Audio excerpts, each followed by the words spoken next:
तो आज हम लोग थोड़ा सा सेल्स के बारे में पढ़ने वाले हैं। इलेक्ट्रोकेमिकल सेल्स के बारे में सबने सुना होगा। दरअसल इलेक्ट्रोकेमिकल सेल्स होते हैं, जैसे आप दुनिया भर के जितने भी सेल्स को जानते हैं वो सारे के सारे इलेक्ट्रोकेमिकल सेल्स की कैटेगरी के अंदर आते हैं। जो इलेक्ट्रोकेमिकल सेल्स होते हैं वो ब्रॉडली दो कैटेगरीज में डिवाइडेड है। पहला है इलेक्ट्रोलाइटिक सेल और दूसरा है गैल्वेनिक सेल।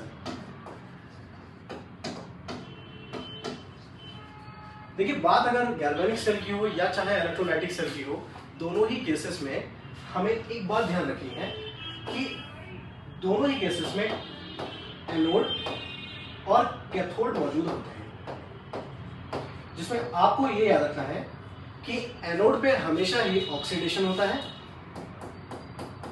वेयरएज कैथोड पे हमेशा ही रिडक्शन होता है। अच्छा, ऑक्सीडेशन और रिडक्शन की वैसे काफी सारी डेफिनेशंस है, लेकिन जनरल स्टेटमेंट आप याद रखिएगा। ऑक्सीडेशन का मतलब होता है लॉस ऑफ इलेक्ट्रॉन, वेयरएज आप इसको समझ ही रहे हैं, ये हो जाएगा गेन ऑफ इलेक्ट्रॉन।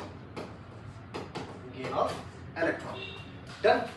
अब इधर आ जाइए, मैंने आपके सामने एक स्ट्रक्चर कंस्ट्रक्ट कर रखा है, इसको कहेंगे आप गैल्वेनिक सेल, जिसमें मैंने आपके सामने एक सॉल्यूशन दिया हुआ है। ये एक इलेक्ट्रोलाइटिक सॉल्यूशन हो सकता है। चलिए, इस इलेक्ट्रोलाइटिक सॉल्यूशन को मैं कॉपर सल्फेट का, चलिए जिंक सल्फेट का मान लेता हूँ, ZnSO4 का। वेयरएज ये जो इलेक्ट्रोलाइटिक सॉल्यूशन है इसे मैं कॉपर सल्फेट का मान लेता हूँ, जिसमें अगर आप इधर ध्यान दें तो ये जो रॉड है इसी को आप कहेंगे इलेक्ट्रोड, और ये रॉड उसी मेटल की होगी जिस मेटल को आपने यहाँ पे डिप कर रखा है, जिस मेटल का ये इलेक्ट्रोलाइटिक सॉल्यूशन है। तो ये जिंक का सॉल्यूशन है तो आप जिंक की ही रॉड को लेकर के आइए, वेयरएज कॉपर सल्फेट का सॉल्यूशन है तो आप कॉपर की रॉड को लेकर के आइए। ओके, अभी आप ये देखेंगे कि ये जो हिस्सा है ये एनोड है, ये एनोड है, वेयरएज ये वाला हिस्सा जो है ये है कैथोड। एनोड पर ऑक्सीडेशन होता है, इसका मतलब ये है कि लॉस ऑफ इलेक्ट्रॉन होगा इस जगह पे। जो जिंक की रॉड होगी वो टूट करके Zn2+ की फॉर्म में कन्वर्ट हो जाएगी।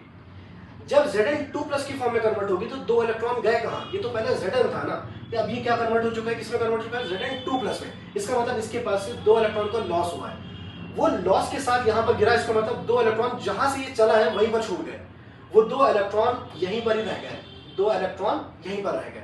इसी तरह से दो दो करके इलेक्ट्रॉन चढ़ते चले गए, दो दो करके इलेक्ट्रॉन चढ़ते चले गए।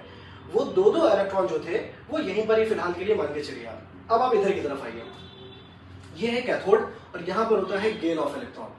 इस जगह पर जरा देखिएगा, यहाँ पर जो सॉल्यूशन होगा कॉपर सल्फेट का, उसमें Cu2+ आयन होंगे। वो Cu2+ आयन इस रॉड की तरफ अट्रैक्ट होने की कोशिश करेंगे, बशर्ते तब जब यहाँ से ये दो इलेक्ट्रॉन्स इधर की तरफ आ रहे होंगे। जब ये दो इलेक्ट्रॉन इधर की तरफ आएंगे, उधर के इलेक्ट्रॉन यहां मौजूद होंगे, तब ये 2+ जिसके पास दो इलेक्ट्रॉन की कमी है वो इन दो इलेक्ट्रॉन्स की तरफ अट्रैक्ट हो जाएगा। तो इस तरह से अगर आप देखें तो एक सर्किट कंप्लीट हो रहा है, एक अपने इलेक्ट्रॉन को लॉस कर रहा है, लूज कर रहा है, और दूसरा क्या कर रहा है, उन्हीं इलेक्ट्रॉन्स को गेन कर रहा है। डन, यहां तक बात सही है। अच्छा, इन सब के बाद होगा ये कि एक समय बाद ये जो कॉपर की रॉड होगी इसमें कॉपर के आयन डिपॉजिट होते चले जाएंगे, तो ये रॉड जो होगी ये मोटी होती चली जाएगी। वेयरएज अगर इस पे देखें तो ये जिंक टूट करके इस पे गिर रहा है, तो ये रॉड कैसी हो जाएगी, ये थिन हो जाएगी। इसको कहते हैं रिफाइनिंग ऑफ कॉपर। ओके, अगर आप इस बात पे भी ध्यान दें कि एक समय तो ऐसा आएगा ना जब जिंक के ज्यादातर आयन सारे के सारे इधर चले, जिंक के ज्यादातर इलेक्ट्रॉन जो होंगे वो इधर की तरफ चले जाएंगे, तो एक्यूमुलेशन ऑफ इलेक्ट्रॉन हो सकता है प्रोबेबली। अगर ज्यादा इलेक्ट्रॉन डिपॉजिट हो गए तो ऐसा हो सकता है कि सारे के सारे इलेक्ट्रॉन जब यहाँ है, सारे के सारे इलेक्ट्रॉन जब यहाँ पहुंच गए तो इधर से अब आएगा कौन, सर्किट पूरा करेगा कैसे हम, है ना। हमारे पास अब ऑप्शन ही क्या बचा, सर्किट कैसे पूरा किया जाए। तो एक रास्ता ये हो सकता है कि भाई सारे के सारे कॉपर को इधर पहुंचा दो, तो हमारा जो नियरली, मान लीजिए अगर जगह पे आपने कोई बल्ब लगा रखा है तो वो बल्ब जलना बंद हो जाएगा, बिकॉज आपके पास अब इधर से इलेक्ट्रॉन बचे ही नहीं। पहला केस तो ये हो सकता है।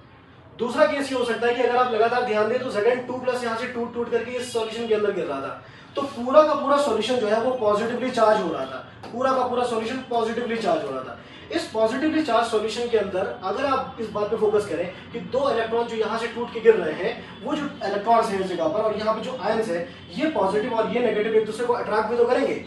ये इलेक्ट्रॉन क्या यहाँ से जा पाएंगे जब बहुत ज्यादा पॉजिटिव यहाँ पर होगा? ये इलेक्ट्रॉन यहाँ से कभी जा ही नहीं पाएंगे।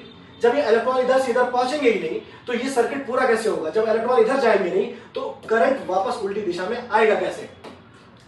तो इस तरह से होगा ये कि ये जो सर्किट है ये कंप्लीट नहीं हो पाएगा, करंट फ्लो नहीं कर पाएगा। तो इन सारी परेशानियों से बचने के लिए, पोटेंशियल बैरियर को मेंटेन करने के लिए हम इस जगह पर क्या करते हैं, हम एक सॉल्ट ब्रिज को अप्लाई कर देते हैं और ये सॉल्ट ब्रिज हमारे काम आता है इस सर्किट को कंप्लीट करने में, वेयर एज इस सेल की फंक्शनिंग को चलते रहने के लिए काम आता है। Thank you so much for this video.